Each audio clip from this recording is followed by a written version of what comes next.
Vous êtes sur la télévision Labari. Merci d'être avec nous pour un tour d'horizon de l'actualité, à commencer par les titres.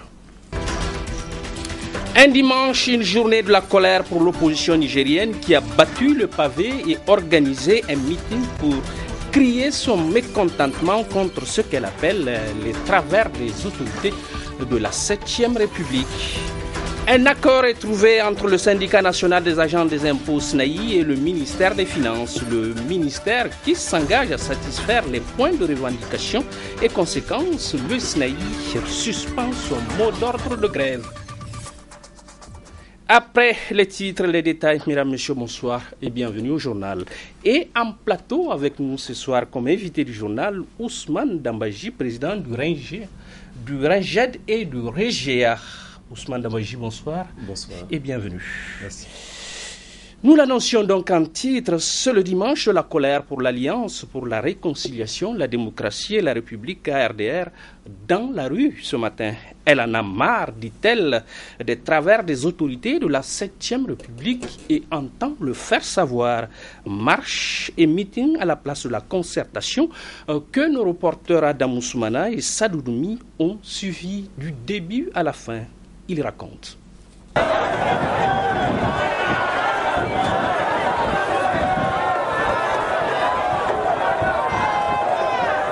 C'est une marée humaine qui a déferlé de la place Moumouni Adamou Germakoy au rond-point église à la place de la concertation à travers cette marche de l'opposition nigérienne. Une mobilisation monstre qui se passe de tout commentaire à la satisfaction des leaders de l'Alliance pour la réconciliation, la démocratie et la République dont le président n'est pas passé par 4 chemins pour dénoncer tous les travers qui caractérisent le régime de la 7e République. Comme vous pouvez le constater aisément, après 3 ans de gestion du pouvoir d'État, le climat politique est altéré par les actes anti-républicains et antidémocratiques posés par le président Issou Mahamadou et son gouvernement. La Constitution a expressément prévu que toute atteinte à la forme républicaine de l'État et aux institutions démocratiques, dont font partie les partis politiques, est un crime de haute trahison puni comme tel par la loi. Nigériens, Nigériennes, face au démantèlement de l'unité nationale, du cadre démocratique et républicain, au profit de la dictature, de l'arbitraire, de l'impunité, de l'injustice, de la corruption, de la concussion, du régionalisme, du népotisme, du pouvoir personnel et du culte de la personnalité. Face à tous ces actes posés par les autorités de la 7e République, constitutifs d'une explosion sociale multiforme, dont le président Issoufou est le seul et unique responsable,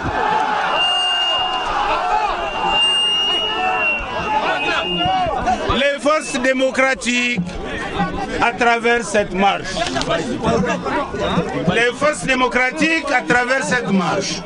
exige le respect des libertés fondamentales et de tous les droits consacrés par la Constitution et les lois de la République. Le respect du fonctionnement régulier des partis politiques et des organisations de la société civile sans ingérence du président de la République qui, constitutionnellement, est au-dessus des partis politiques et ne doit pas être membre d'organes dirigeants de partis politiques. Le respect du fonctionnement régulier de ces institutions, la libération immédiate des détenus politiques actuellement déportés dans diverses prisons du Niger et contre lesquels il ne pèse absolument aucune charge sérieuse, autre que le montage grossier des autorités politiques actuelles qui reconnaissent elles-mêmes la légèreté des preuves soi-disant retenues contre eux. L'intervention tant attendue est celle du président du Modem Lumana Africa qui a mis la foule en liesse. Ainsi, Hamamadou a indiqué que toute la hargne du pouvoir en place ne vise qu'à la déstabilisation de son parti en particulier et l'opposition en général. Le seul reproche qui est vrai, c'est qu'ils sont simplement militants de Lumana Africa. Être de Lumana Africa pour le Gouri système est devenu désormais un crime de lèse-majesté, un crime tout court.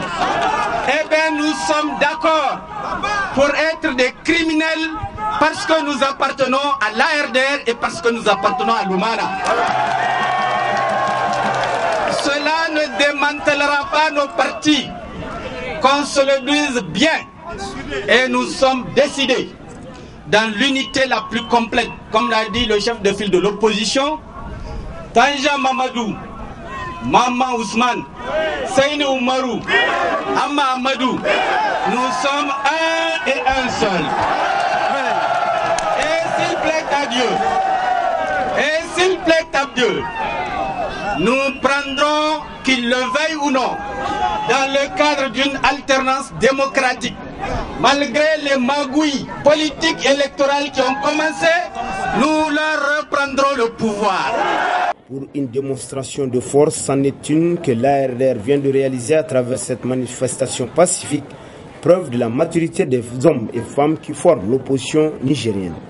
Rendez-vous est pris pour une prochaine fois, tout en promettant davantage de mobilisation des militants et militantes.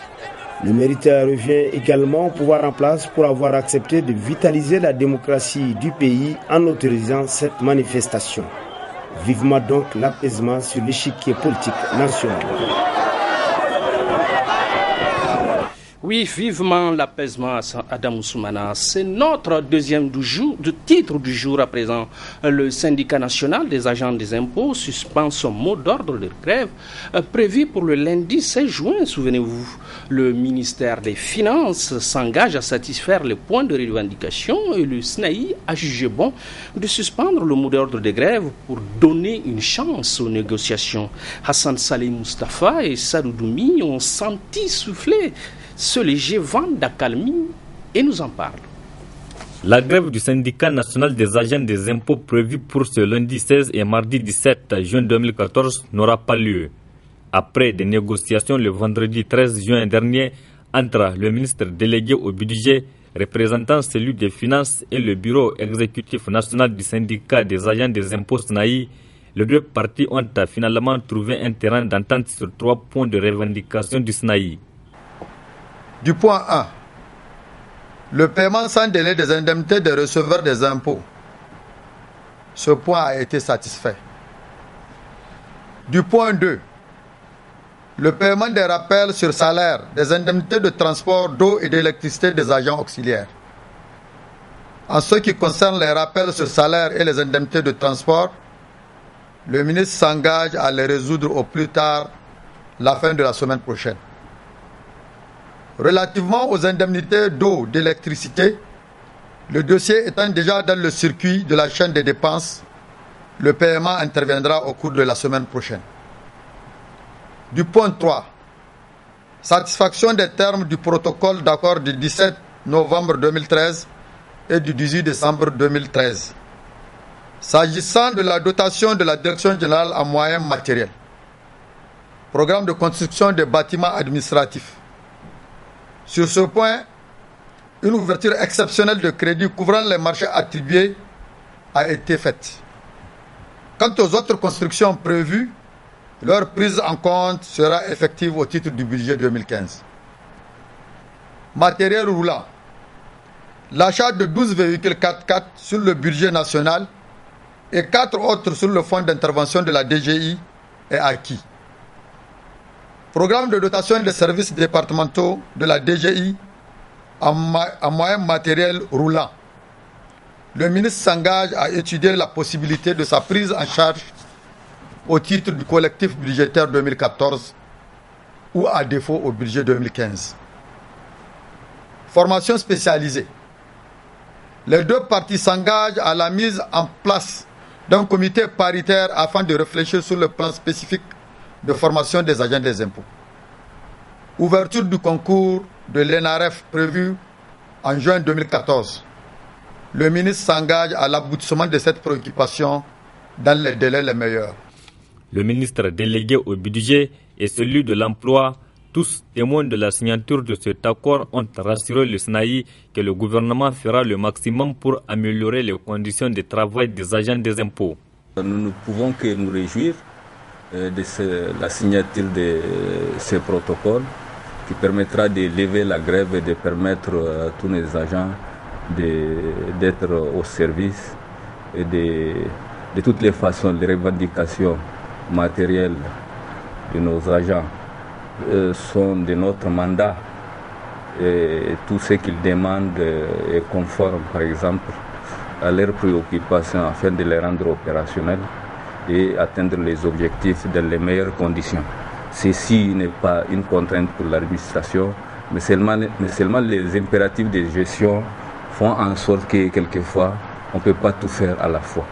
Je voudrais me réjouir de l'aboutissement de ce processus de négociation engagé au niveau du ministère des Finances entre le ministère et le syndicat national des agents des impôts, et discussions qui ont abouti à la signature du présent protocole d'accord. Cela témoigne de la vivacité en cas du partenariat qu'il y a au niveau de ce ministère, et au nom du gouvernement, j'exhorte les deux parties non seulement à respecter ce protocole d'accord, mais aussi à maintenir les contacts. Et comme vous le savez, le gouvernement de la 7e République a fait du dialogue social son credo. Nous avons instruit par les plus hautes autorités pour faire en sorte que ce dialogue social que nous prônons ne soit pas un vain mot. Et c'est à travers des négociations, c'est à travers les partenariats francs et sincères que nous pouvons asseoir les bases solides, j'allais dire, pour véritablement nous engager dans le sens du progrès et du développement. Les deux parties ont quitté la salle sourire aux lèvres. Le secrétaire général du SNAI appelle tous les travailleurs des impôts à se rendre au service de ce lundi.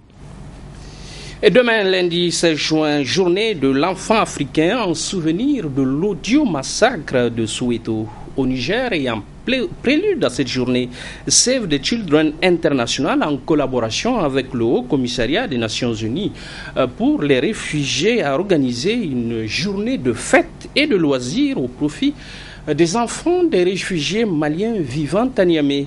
Assoumana China et Ibrahim Abdou n'ont rien manqué de cette rencontre festive et témoignent.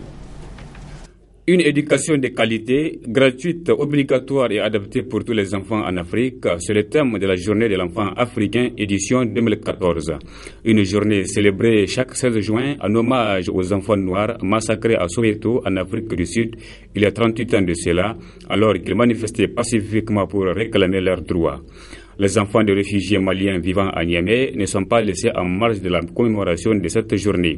Save the Children et le Haut Commissariat des Nations Unies pour les réfugiés ont organisé des activités festives et des loisirs à leur profit.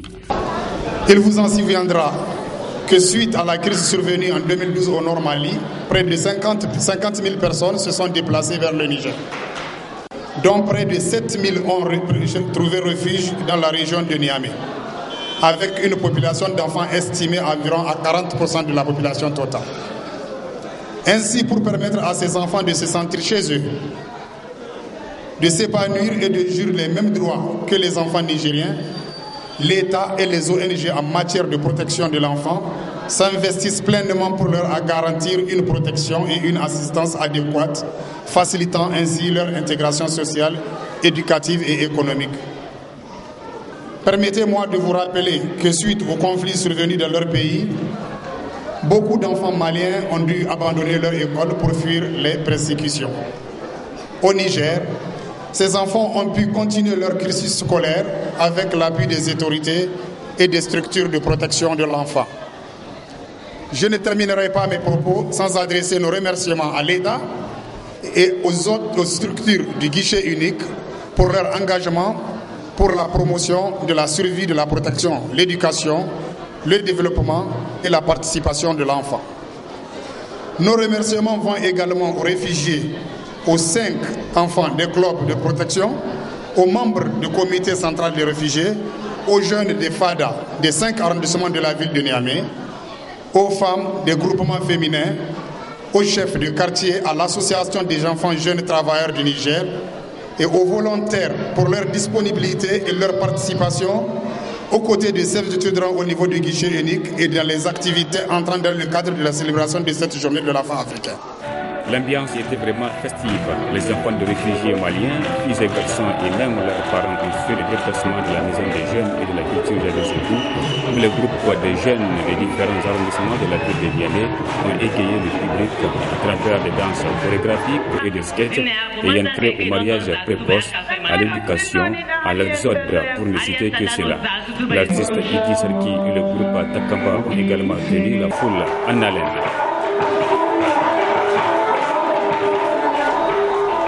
Nous en venons à présent à notre invité du jour, M. Ousmane Dambaji, président du RINGED et du REGEA, tous deux des réseaux de journalistes. M. Ousmane Dambaji, bonsoir. Vous organisez une table ronde sur le financement additionnel de l'éducation au Niger par les citoyens, par les entreprises plutôt publiques et privées et autres bonnes volontés. Dites-nous de quoi il s'agit, parlez-nous-en. Merci, M. Alassane, pour l'opportunité que vous nous offrez ce soir d'être sur ce plateau pour parler effectivement des questions de développement. Et effectivement, comme vous le savez, le 19 prochain de ce mois, donc nous allons organiser une table ronde au Grand Hôtel de Niamey pour inciter les entreprises publiques et privées et autres bonnes volontés à participer au projet donc, de développement au Niger. Et vous savez, jusqu'en 1998, le financement de l'éducation au Niger est reposé essentiellement sur l'État. À partir de la même année 1998, l'État s'est trouvé dans des situations difficiles, c'est-à-dire avec des sous-secteurs qui ont besoin de financement naturellement, le secteur de l'eau, la sécurité alimentaire et bien d'autres. Donc l'État ne pouvait plus mettre les ressources qu'il mettait avant dans le secteur de l'éducation. Donc l'État, en concertation avec beaucoup des acteurs de développement, a créé une loi qu'on appelle la loi d'orientation du système éducatif nigérien, la LOSEN. Cette loi stipule à son article 60 et a réparti naturellement dorénavant le financement, le coût du financement de l'éducation. Il s'agit effectivement de l'État lui-même, des entreprises publiques et privées, des partenaires techniques et financiers, des collectivités, des familles et des bonnes volontés. Donc c'est en relation, ou bien c'est un appel à cette loi, justement, que nous en appelons une fois de plus, nous rappelons à ces acteurs effectivement de participer au financement de l'éducation. Vous savez, aujourd'hui, les discussions sur le plan international sont en train donc de rappeler les pays africains naturellement à l'ordre pour le financement d'aide au public, parce que le pays, on ne peut pas éternellement continuer à financer le pays africain. Ce n'est pas possible. On peut le faire pour relever le pays, donc naturellement qui ont besoin de se relever, mais après, il faut que le pays eux-mêmes trouve des initiatives allant dans le sens, en tout cas, de mobiliser des ressources additionnelles au Niger. Vous savez, nous tous ici, on a été supportés par le budget national. Et aujourd'hui, c'était les impôts des parents des autres que l'État avait pris pour nous éduquer à l'école. On n'avait rien payé. Mais aujourd'hui, l'État n'a pas ces ressources pour mettre exclusivement les secteurs éducatifs. Il faut que nous soyons redevables. Aujourd'hui, l'appel que nous lançons en tant que citoyens, aujourd'hui, vous donnez un bic au système éducatif nigérien, vous permettez au moins à un enfant d'aller à l'école et de recevoir une éducation de qualité. Aujourd'hui, si c'est une classe que vous construisez ou bien c'est une table banque que vous donnez au système éducatif nigérien, vous participez pleinement au développement du pays. Donc, nous sommes en train d'en appeler à la bonne volonté des gens, des entreprises, pour effectivement essayer d'aider l'État à être au rendez-vous 2015. C'est-à-dire, nous voulons que l'année 2013-2014 soit une année saine, où il n'y a pas de perturbations, parce que le plus grand problème, même le forum de Dakar qui s'est tenu en 2000, avait relevé effectivement que le financement de l'éducation reste un défi majeur pour atteindre les OMD. Donc, pour ce faire, la communauté internationale de bailleurs de fonds a décidé d'accompagner les États africains en les octroyant de ressources supplémentaires à tout pays qui est doté d'un programme crédible de développement de l'éducation universelle. Oui, pardonnez-moi, mais à vous entendre, cette idée a germé depuis longtemps dans votre esprit. Oui. Mais qu'est-ce qui a été fait depuis lors? Vous savez, depuis la création de notre réseau de journalistes pour l'éducation et le développement, chaque année, nous organisons cette campagne, naturellement, qui a rapport avec une campagne que nous menons avec nos partenaires. Naturellement, campagne 2015, c'est demain, Agir pour l'éducation. Donc, au fait, chaque année, nous essayons de rappeler ou de faire un plaidoyer auprès des entreprises publiques et privées de bonne volonté d'appuyer l'État. Aujourd'hui, à quoi ça coûte à un commerçant qui gagne le marché sur le dos de l'État de consacrer au moins 0,5% de son bénéfice au service de développement? Si nous exerçons aujourd'hui, nous parlons aujourd'hui, c'est parce que l'État aussi a assuré. S'il n'y a pas la culture, les gens ne vont pas aller faire le transfert bancaire, ne vont pas aller faire des opérations bancaires, les gens ne vont pas être en liberté. Donc l'État, quelque part, fait de son mieux, c'est-à-dire en appuyant le secteur social de base. Donc il va de soi que nous soyons redevables. Chacun en ce qui le concerne. Dans votre commune, dans ton quartier, ou bien dans ta région, essaie de faire un projet de développement. C'est-à-dire financer, juste, même si c'est des enfants que tu peux... nous avons vu des gens qui envoient leurs enfants à l'extérieur à des coûts exorbitants, et nous avons effectivement les voisins de ces gens-là qui ont les diplômes, mais qui n'ont pas la possibilité d'aller à l'extérieur. On pense que l'enfant, c'est pour tout le monde, et nous devons tous ensemble créer ces conditions pour que nos enfants aillent à l'école, pour qu'en tout cas on lutte efficacement contre la pauvreté. Donc, Monsieur Dambaji, pardonnez-moi aussi de vous interrompre une nouvelle fois, mais dans cette débauche d'énergie, dans cette initiative, vous avez l'adhésion de l'État, de la population? Bon, vous savez, notre rôle premier, c'est d'ailleurs accompagner les politiques publiques de développement. Donc, vous savez, au Niger, c'est difficile. L'État n'est pas toujours en train d'appuyer. C'est-à-dire, je ne sais pas, c'est un manque d'engagement, ou bien, je ne sais pas, c'est la méconnaissance des choses, ou bien c'est les acteurs qui ne sont pas engagés. Mais nous, il ne s'agit pas, à travers cette table ronde, de mobiliser des fonds sur place, mais plutôt de faire un plaidoyer haut et fort à l'endroit de bonne volonté, à l'endroit des entreprises publiques et privées qui participent au de développement au Niger. C'est-à-dire l'État à lui seul. Et vous avez espoir que ce plaidoyer aboutisse? On a l'espoir parce que chaque année, vous savez, en 2012, on a fait venir ici à Niamey la vedette internationale Tikenja Fakolim. Tikenja qui est dans une optique de faire des concerts en l'Occident et il mobilise des ressources et venir faire des écoles en Afrique. Nous avons dit non, on peut bel et bien mobiliser des ressources localement et financer le développement. Et avec la coopération suisse, avec Oxfam et puis la Fondation Orange, nous avons fait venir Tikenja ici qui a fait un concert à Niamey.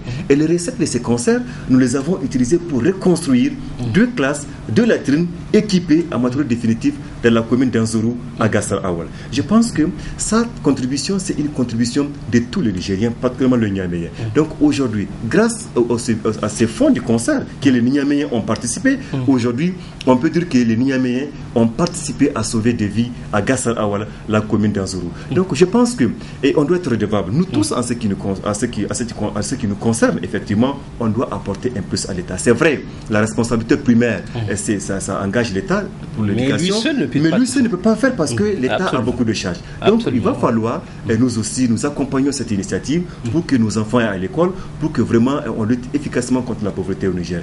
Donc cette table ronde sera parrainée par le directeur général du groupe télévision Dunia, avec Oxfam, avec Orange Niger, et autant pour moi avec RTL Niger, et également le privé, pour marquer effectivement son appartenance. Le docteur Jemila Fajani aussi va accompagner cette initiative. Et je pense que c'est un appel que nous lançons à toutes les bonnes volontés, vraiment de participer au financement du développement. Aujourd'hui, ça fait mal, ça fait très mal quand vous avez été soutenu par le budget national et vous n'êtes pas capable aujourd'hui de participer quoi que ce soit pour accompagner le développement. Je pense que c'est important de le faire et je crois que je vois beaucoup d'entreprises publiques et privées ont annoncé leur participation à la table ronde qui va durer 2 heures de temps et je crois que là nous avons invité aussi les agents du ministère de l'Éducation nationale pour venir expliquer le besoin réel de l'État en termes d'éducation pour que les gens se positionnent, mais également la DGI pour venir effectivement expliquer aux entreprises publiques et privées de bonne volonté qui financent le développement qu'est-ce que l'État les offre comme garantie ou avantages fiscaux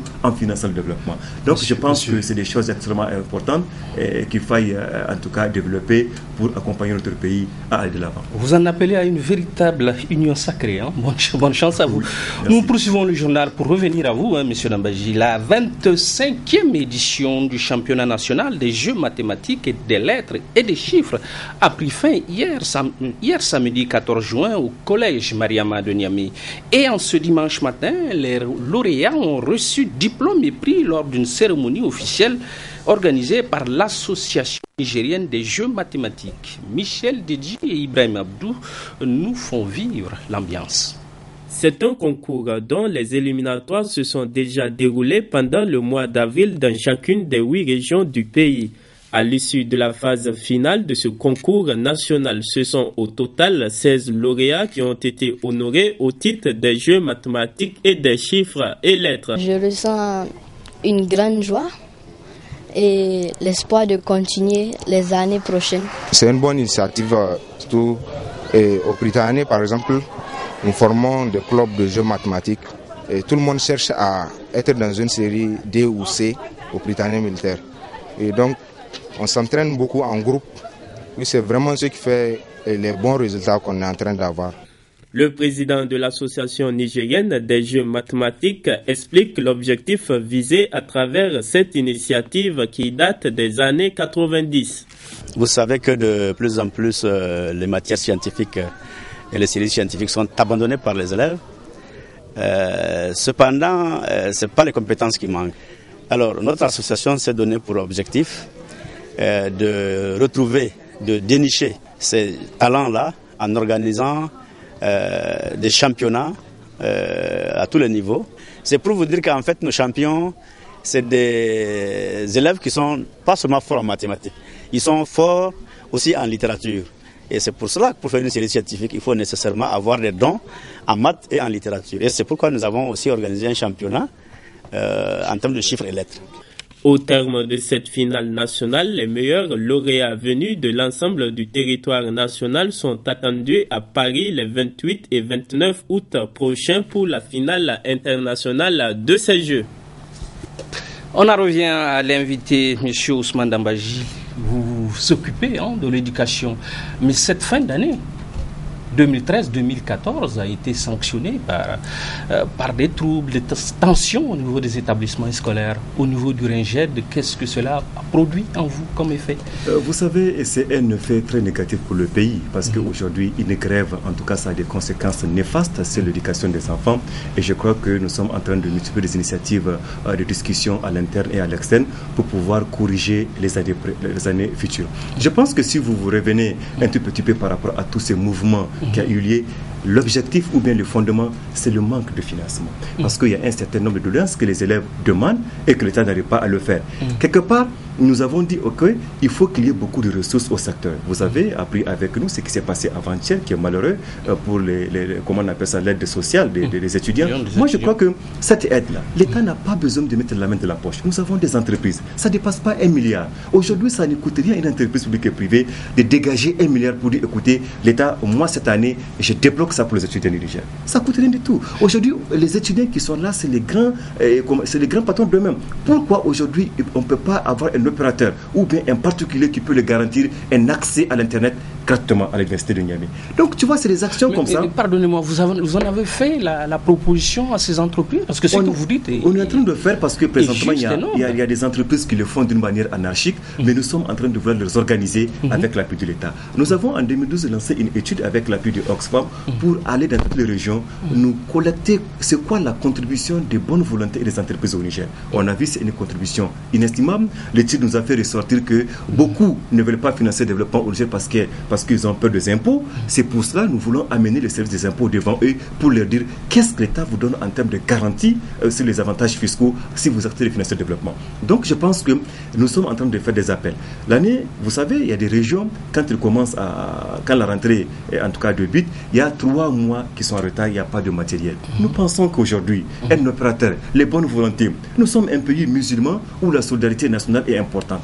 Quelqu'un aujourd'hui peut se lever pour dire à l'État, je prends en charge les fournitures scolaires de l'année 2013-2014. C'est combien? Mais si c'est 10 millions de cahiers, un opérateur peut le faire et faire la publicité. Moi, je pense que chacun peut apporter, en tout cas, sa contribution pour le développement de ce pays. Si on doit attendre à ce que l'État le fasse, c'est pas possible. Si on doit attendre à ce que le partenaire le fasse, c'est pas parce que les partenaires aujourd'hui, ils ont commencé à se poser des questions. Écoutez, on est fatigué de financer le développement. Ils sont fatigués. Les discussions, nous avons pris part à beaucoup de discussions à l'international qui maintenant, les partenaires voulaient sincèrement amener les États eux-mêmes à mobiliser des ressources. Et nous sommes immensement riches. Nous sommes immensement riches. C'est faisable. Aujourd'hui, financer tous les projets de développement que vous voyez que les partenaires financent. Mais c'est l'argent des impôts des autres. C'est une situation, on vient au Niger, on va, par exemple, je viens au Niger, je voulais monter un projet, et je prends une situation réelle, je pars aux États-Unis ou au Canada, j'expose auprès des citoyens, et les gens sont choqués, ils disent, ah, au Niger, en 2014, il y a des enfants qui prennent le cours à même leçon. Alors, les citoyens acceptent à travers ce projet de participer à hauteur d'$1 ou d'€1 chaque fin du mois. Et cet argent-là qu'on collecte pour venir faire des projets. Et je pense qu'aujourd'hui... Et cet argent, vous pensez que c'est faisable? On peut le collecter ici? C'est faisable. Nous avons vu avec le MENA, lorsque le MENA a voulu participer à la CAN, on a vu en un mois comment est-ce que le Nigérien a été les Nigériens ont été solidaires et on a mobilisé à peu près 1 milliard. Aujourd'hui, ça ne coûte rien. Aujourd'hui, c'est une sensibilisation de l'État pour qu'on dise que c'est chaque appel. Nous sommes d'accord si l'État va réellement financer le développement, de prélever 5 francs. Et par an, c'est un budget. Les banques, on peut supporter, on peut demander aux banques sur nos comptes bancaires d'enlever par mois 25, ça peut financer le développement. On peut demander à chaque fonctionnaire, chaque fin du mois, de laisser à l'État 1000 francs ou 500 francs pour financer le développement. Donc je pense que quelqu'un ne peut pas venir financer le développement à notre place, il faut que nous financions le développement. Je prends un exemple aujourd'hui. La question, par exemple, si nous sommes en saison pluvieuse, on ne peut pas se développer tant qu'on ne peut pas être pauvre.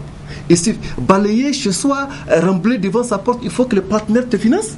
Je suis désolé. Donc moi je pense que vous avez vu dans le quartier IP de Niamey où les gens mettent des millions pour construire des maisons, mais ils sont incapables de rembler la voie. Il faut que l'État vienne le faire. Il faut que la commune vienne le faire. Mais ce n'est pas possible. Moi je pense que chacun en ce qui les concerne est un bailleur de fonds potentiels. Nous tous en ce qui nous concerne, nous sommes des bailleurs de fonds potentiels. Aujourd'hui, M. Alassane, tu peux financer un projet de développement.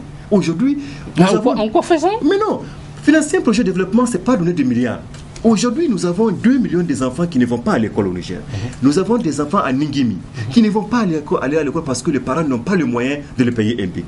À Agadez, à Zender, à Mardi, à Tilaberi. Aujourd'hui, en payant un BIC et donner à un enfant, alors ça vous lui permettait d'aller à l'école et de recevoir une éducation de qualité. Aujourd'hui, c'est une tenue que vous payez à un enfant, vous avez participé. Donc, celui qui donne 1 franc, 2 francs, 25, 100 millions, je pense que c'est ça le financement. C'est avec ça qu'on peut financer le développement au Niger. Et nous sommes convaincus que vraiment, avec la solidarité nationale, on pourra faire beaucoup de choses extraordinaires. On pourra relever ce pays qui n'a pas besoin de financement. Ce que vous dites est juste, j'en suis conquis, M. Dambaji. Donc, poursuivons ce journal avec... Aujourd'hui, un dimanche de prêche à l'école primaire Yantalaba, organisé par le club des femmes musulmanes de Niamey. Il y avait foule pour écouter et les animateurs sont d'éminents marabouts, nous rapporte Hassan Saleh Mustafa et Sadou Doumi, notre infatigable équipe dominicale. ingata gaba mana janga sabu sare arsalami hinke da chargame arsalamu kul kan ganin chala isa charma ci hankan ba girbi hinza lalle mursawo a ibore hurara amma mursai be wura musu hurara. Ce prêche organisé par le club des femmes musulmanes vise à rappeler aux musulmans les principes de la religion musulmane. Mieux, cette rencontre se veut un cadre d'échange entre des frères et sœurs musulmans de la capitale. Les femmes de 4 écoles coraniques de Niamey ont fait le déplacement de l'école primaire Yantalaba en cette journée dominicale pour écouter attentivement le message.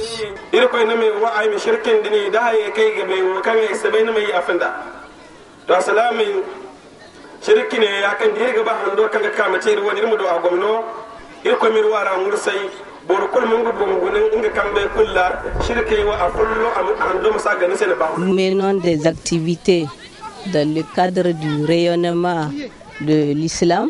Nous organisons chaque semaine des wazous, des visites au niveau de l'hôpital, et nous organisons encore des séminaires. Dans ce cadre-là, aujourd'hui, nous voilà de la coupe de l'école. Le point qui est développé, c'est concernant les relations autour des voisinages qui étaient organisés. Ensuite, concernant encore la religion, comment s'y prendre avec ses sœurs musulmanes. Tout cela rentre dans le cadre des activités que nous menons chaque jour. Il y a eu les soutiens au niveau des sœurs, il y a eu les soutiens au niveau même de la population. Ils nous ont tous soutenus. Le club des femmes musulmanes se bat tous les jours pour la promotion de l'islam et de la culture islamique au Niger. Hier samedi, la Fédération nigérienne de tennis a organisé la 4e édition du tournoi JTI Junior Tennis Initiative. Il est destiné aux joueurs âgés de 8 à 14 ans et a tenu ses promesses à y écouter le président de la dite fédération. C'est un programme que nous avons avec la Fédération internationale. Maintenant, ça va faire une dizaine d'années. Ce programme, c'est un programme destiné à la détection des talents. Une fois qu'on les a détectés, on les met en place pour pouvoir leur faire participer à des compétitions internationales. Donc cet après-midi, c'est dans les 4 finales. Je vous rappelle que les catégories d'âge, c'est entre 8 et 10 ans, 10 et 12 ans, 12 ans et 14 ans au-dessus. Donc garçons et filles. Il y a donc un peu moins d'une centaine d'enfants, garçons et filles qui ont disputé ce tournoi.